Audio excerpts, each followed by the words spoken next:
سلام كم يتصنحوا تافتواتن كبراتن تخطاتل تدبي تي في نسعى زدالنا لكم حصرتن واناون زيناتات زينا لكم قريبنا لنا كتكتاتلونا عند عدمنا بكندي أرستن تلوتاتهم كنفلم سلامو سلفي أكل حمشاي كرمتي أب كندا يقتلالهم صباح كل سرحتنيا منجستي أب سلف تمزابلتي أكل حمشاي كرمتي أب كندا كساتف كمستو السنة بريزيدنت تادسو ورده أفليتهم بريزيدنت جزيوم محدار تقرأي ليتنانت جنرال تادسو ورده أبزوبا سمين معراب كتما عدا عروب بمخنيات مبل 3 شوعاتن عمد معالت سماعتات تقرأي أب مقابر سواتن حولت سماعتات كتما عدا عرو حقف عنببا أنبيرهم حضر سوات نازد بس سلام اللمعاتن بمرقاتن زودو قلو علاما كابك قلب الزلالة بقبرن ترقاقتن ترحي كبلو وانا محدار زوبادو مبراق تقراي ايتا كلال حقازي قليتهم حضر سواتنا نمو حاصل علاونتنا بزول مرح ارحو مبال 3 شوعاتنا عامت معالت زخر سماعتات تقراي اب كتما چلا بستفلاليو مدلوات تذكيروم سافاريكوم إثيوبيا ريجن سمين مس بانك دم مقلب متحوار وفر لقسادم أكايدوم ترامب وطن متكعتي إيران أصدقو وسانقن أي حابن نابزر زرو سيرنا لنا مسألة هاوزينات هاتبيني محدش سنة مكتتال سلامو سلفي يأكل حمشاي كرمتب كندا يقتل اللهم يأكل حمشاي كرمتب كندا بزول مريح حساب تمال استجمره سلامو سلف تمزابلتي لمون ناتقايدو وعلوم تساتفت سلامو سلفي بمسارة وعلى بريتوريا بوحس من قدينا مربتنا ملسونا نابلو أبدا واي رومانات كتما مغالة دمتهم ناكالو حيركبهم كابزبتو ساقي سلامو سلفي أب سويزرلاند جينيفا بزركب وانا بيتصفت ودو بحبرات من قستاتون يكايد اللهم اتي سلامو سلفي تبحون كاتيلو خكايديوم بريزيدنت جزيوم محدار تقراي ليتنانت جنرال تادسو ورده أبزوبا سمين معراب كتما عدد عروب بمخنيات مبل 3 شوعاتن عامت معالت سماعتات تقراي عم مقابر سواتن حولت سماعتات كتما عدد عروب حقف عنببان بيروم عبتن سرعات زخري كاب بريزيدنت جزيوم محدار تقراي جنرال تادسو ورده بتوساخي حالافي بيرو قدايت تقراي ميجر جنرال فسها كيدانو عمارا رحا كلل نزوبان وردان بتماسالي عم مقابر سواتن حولت سماعتات كتما عدد عروب حقف عنببا أنبيروميم زي كم زيلو نهالو صباح كل سرحتنيا منجستي أب سلف تمزابلتي أكل حمشاي كرمتب كندا كساتف كمستو سنة بريزيدنت تادسو ورده فليتهم بريزيدنت جزيوم محدار تقراي ليتنانت جنرال تادسو ورده نزز قلتو أبزوبا سمين معراب كتما عدد عرو أب استخايده مبل 3 شوعاتنا عامت زخر سماعتاتيوم ناي لمعات كخون استبهالو ولدو ناي مسوات ولدو كوين بمبال بفلاي كوينات انت تقراي أول دتات زقص القفعي كم زبصحة تغيصهم كوينات تمني خاطعات ويكونن كم ولدتات حليفنا نزين هو مسارتها ومسلاتنا نمخوارينا مسوات كفيلنا كبلون تزاريبهم تصبحوا على بريتوريا صعبة شجرالو أب تسفاتات زبنا سقاد فترة دمالو يلوم بريزيدنت تادسو وردم وشتاو بوليتيكاو جيتشت بوزح كسارة مبتحو زقالتو بريزيدنت تادسم تسفا من إسياعات الميتون حادنتنا قوديون كل نجارنا نابش جرزته ودكتي قبلو قليت أمم بتماسال كونتات كين قتل منجست متنخاري اللي يزبلو بريزيدنت تادسو وردم كابزر بانش رخون وتينا كنسرح كم زقبا أون تزاريبهم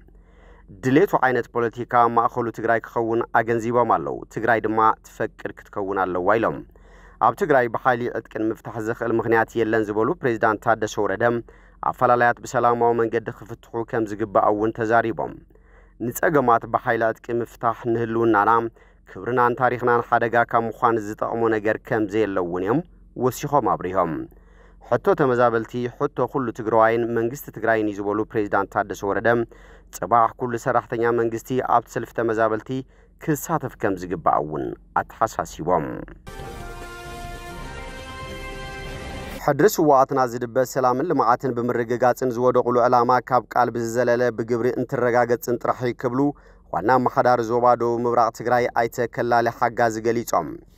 من محدار زوبادو مبراق ابتا وردا مزركو امرارحا سوعاتنا زودو قلو علاما كمين فتسمال لنا نقصالخم ዝተተሓዙ ዕማማት እንታይ ይመስሉ ኣብ ዝብሉ ዛዕባታትን ካልኦትን መሰረት ገይሩ ኣብ ከተማ ዓዲ ጉደማ ዝተኻየደ መድረኽ ዘተዩ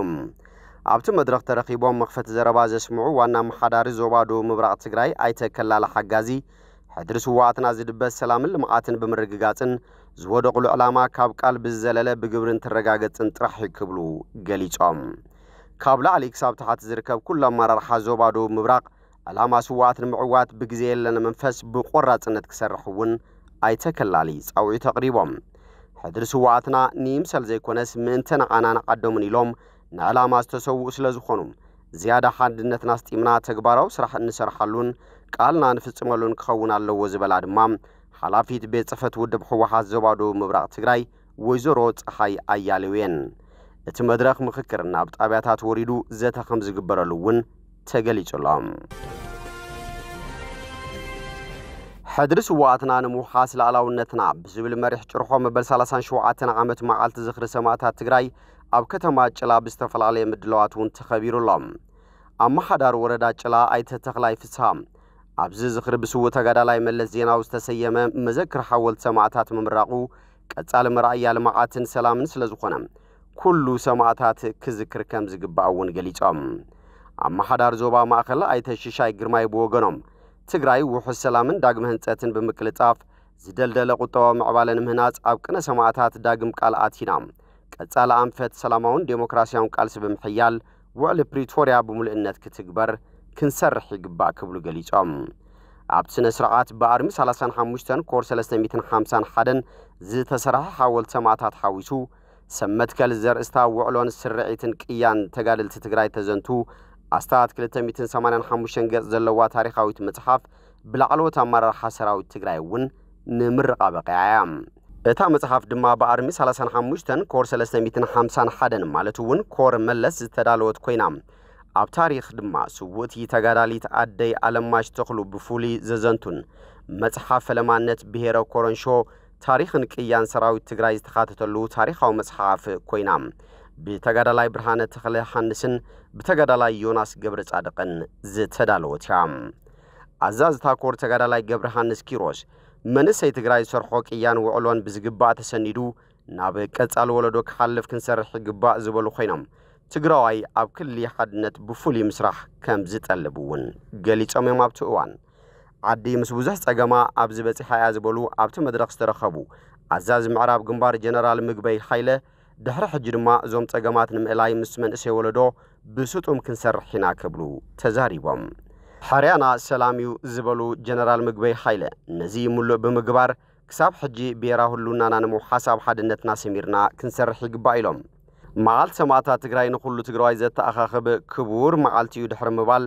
ዓዲ ምስ ብዙሕ ጸገማ ኣብ ዝበፂሓ እያ ድሕሪ ሕጂ ድማ እዞም ጸገማት ንምእላይ ምስ መንእሰይ ወለዶ ብስጡም ክንሰርሕ ኢና ክብሉ ተዛሪቦም ኣብ ስነ ስርዓት ላዕለዎት ኣዘዝቲ ሰራዊት ትግራይ ኣመራርሓ ውድብ ሕወሓት ኣመራርሓ ዞባ ማእከልን ወረዳን ዝተፈላለዩ ወከልቲ ህዝብን ዕዱማት ኣጋይሽን ተረኺቦም ሳፋሪኮም ኢትዮጵያ ሪጅን ሰሜን ምስ ባንክ ደም መቐለ ብምትሕባር ወፍሪ ልገሳ ደም ኣካይዶም ሳፋሪኮም ኢትዮጵያ ሪጅን ሰሜን ምስ ባንክ ደም መቐለ ብምትሕባር ደም ይለግሱ ህይወት ይመልሱ ብዝብል መሪሕ ሓሳብ ወፍሪ ልገሳ ደም ኣካይዶም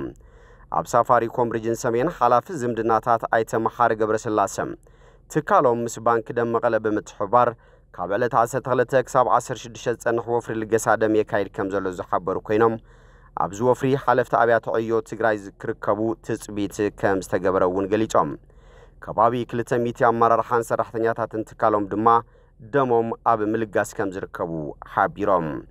ሓላፊ ባንክ ደም መቐለ ኣይተ መኮነን ኣስፋው ኣብ 2017 ዓመተ ምህረት 14,000 ዩኒት ደም ተተሊሙ ዛጊት 8,600 ከም ዝተኣከበ ዝገለጹ ኮይኖም ሆስፒታላት ትግራይ ልዕሊ 15,000 ዩኒት ደም ከም ዝጠልባ ኣገንዚቦም ቅድሚ ሕጂ ክሳብ 17,000 ዩኒት ደም ይእከብ ከም ዝነበረ ዘረዱ እቶም ሓላፊ ድሕሪ ጀኖሳይዳዊ ኩናት ግና ኣብ ትግራይ ግንዛብ ሕብረተሰብ እናተሓተ ተሳትፎ ብቐጥታ ዝምልከቶም ኣካላት እናደኸመ በጀት እናነከየን እቲ ስራሕ ንሓደ ወገን ጥራይ እናተዋሃበን ብምምፁ ባንክ ደም መቐለ ኣብ ከቢድ ሕፅረት ደም ከም ዝርከብ ኣገንዚቦም ነዚ ጸገም ንምፍታሕን ኣድላይነት ቀረብ ደም ብምግንዛብን ከምቲ ኣመራርሓን ሰራሕተኛታትን ሳፋሪኮም ኢትዮጵያ ሪጅን ሰሜን ጀመርዎ ወፍሪ ልገሳ ደም ካልኦቱ ነጠናኺሮም ክቕጽልሉ ጻውዒ ተቕሪቦም ዜናው ጻይ ትራምፕ ውጥን መጥቃዕቲ ኢራን አጽዲቁም ውሳነ ግን አይሃበን ፕሬዝዳንት ዶናልድ ትራምፕ ኢራን ንኽጥቃዕ ንዝተሓንጸጸ መደብ እኳ እንተ አጽደቐም ናይ መወዳእታ ውሳነ ግን ከም ዘይበየነ ሲቢኤስ ጸብጺቡ ፕሬዝዳንት አሜሪካ ኢራን ኒውክለሳዊ መደባታ ከተቋርጾ ተስፋ በምግባር መጥቃዕቲ ከይጅመር ከም ዝወሰነ ሓደ ላዕለዋይ ምንጭ ስለያ ንሲቢኤስ ሓቢሩ ትራምፕ ኣብ ኢራን ዩራኒየም ዝምዕብለሉ ሕቡእ ፋብሪካ ፌርዶ ንምጥቃዕውን يحسم ምህላው ይግለጽ ላዕለዋይ መራሒ ኢራን አያቶላህ አሊ ኻሜኒ ነቲ ፕሬዝዳንት አሜሪካ ተዕግስቱ ከም ጸንቀቀ ብምግላጽ ብዘይ ቅድመ ኩነት ስዩም ክብሉ ዘቕረበ ሕቶ ነጽይግዎም ትራምፕ ብዛዕባ ተሳትፎ አሜሪካ መጥቃዕቲ ኢራን አመልኪቱ ኣብ ዘቐረበሉ ሕቶ ክገብሮ እኽእል ዘይክገብሮ እኽእል ክብል መሊሱም ኻሜኒ ተቐዲሑ ኣብ ዝተፈነወ መደርኡ ስም ትራምፕ ብምንቋሕ ዝኾነ ወታደራዊ ምትእታው አሜሪካ ብዙሕ ወጻእታት ከም ዝጠልብ ብምሕባር ኢራን ስዩም አይትብልን ያይሉም ትራምፕ ነቲ ምንጻግ ዕሽሽ ብምባል ጽቡቕ ዕድል እኳ እንተበለ መደባቱ ክገልጽ ግን አይደለን እንታይ ከም ዝገብር ዝፈልጥ ሰብ የለን ክብል ተዛሪቡ ሰራዊት እስራኤል ኣብ ልዕሊ ኢራን መጥቃዕቲ ብምፍጻም መደበራት ሚሳኤላትን ትካላት ኒውክሌርን ወቂዑ ኢራን ከም ግብረ መልሲ ሃይፐርሶኒክ ሚሳኤላት ከም ዝተኮሰት ተገሊጹሎም ልኡኽ ኢራን ኣብ ውድብ ሕብራት ሃገራት ኣብ ኤክስ ኣብ ዘስፈሮ ጽሑፍ ንትራምፕ ቀይዑሎም ኢራን በአስገዳድና ብዘተ አይተአቱን ተገዲዳ ሰላም አይተቀበልን ብርግጽ ድማ አገዳሲት ኮይና ምእንቲ ክትረአ ውግእ እትናፍቅ አይኮነትን ኢሎም ዝኾነ ኢራናዊ በዓል ስልጣን ኣብ ልዳት ዋይት ሃውስ ቆይሙ ጉንብሕ ጥልዕ ኢሉ አይፈልጥን ክብል ድማ ወሲኾም ካብ ሓሶቱ ዝኸፈአ ነገር እንተልዩ ንላዕለዋይ መራሒ ኢራን ክቐትል ምዃኑ ከፈራርሕ ምፍታኑ ጥራይ ኢሎም እዚ ቃላት ኩናት ዝውርውር ዘሎ ኢራናውያን ካብ መጥቃዕቲ እስራኤል ንምድሓን ካብታ 10 ሚልዮን ህዝቢ ዝነብረላ ቴህራን ንምውፃእ ብጻዕቂ ትራፊክ ጽርግያታት ተዓጺሉ ኣብ ዘሎ እዋን እዩ ቀዳማይ ሚኒስትር እስራኤል ቤንያሚን ነታንያሁ ብሮብዕ ኣብ ዘውፅኦ ቪድዮ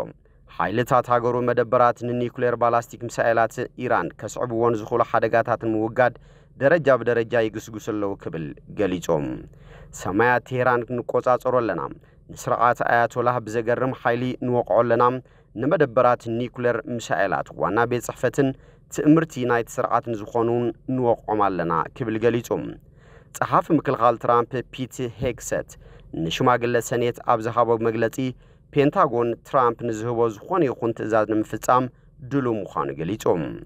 ነዚ መግለጺ ዝሃበ ሓይልታት አሜሪካ ኣብ ማእኸላይ ምብራቕ ተወሳኺ ሓይሊ ኣብ ዝድርበሉ ዘሎ እዋን እዩ ጸሓፊ ክፍሊ ጉዳያት ወጻኢ አሜሪካ ማርኮ ሩቢዮ ምስ ሚኒስትር ጉዳያት ወጻኢ ዓባይ ብሪጣንያ ዴቪድ ላሚ ኣብ ዋሽንግተን ዲሲ ክራኸቡ ምዃኖም ጸሓፊ ጉዳያት ወጻኢ አሜሪካ ገሊጹሎም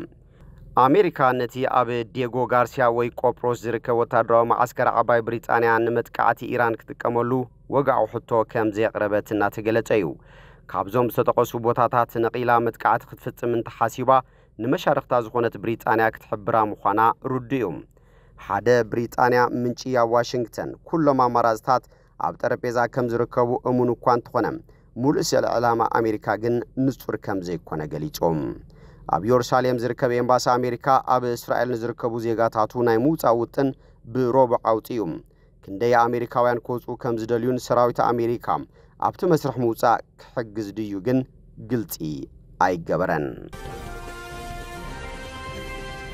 እምባርከስ ፍትዋትን ክቡራትን ተኸታተልቲ ደደቢት ቲቪ ነሰዓት ዘዳልና ለኩም ዜናታት ነዚኦም ይመስሉ ስለትምክትታልኩም አመስጊና በኻሎት ክሳብ ንራኸብ ሰሰናይ ናሃኩም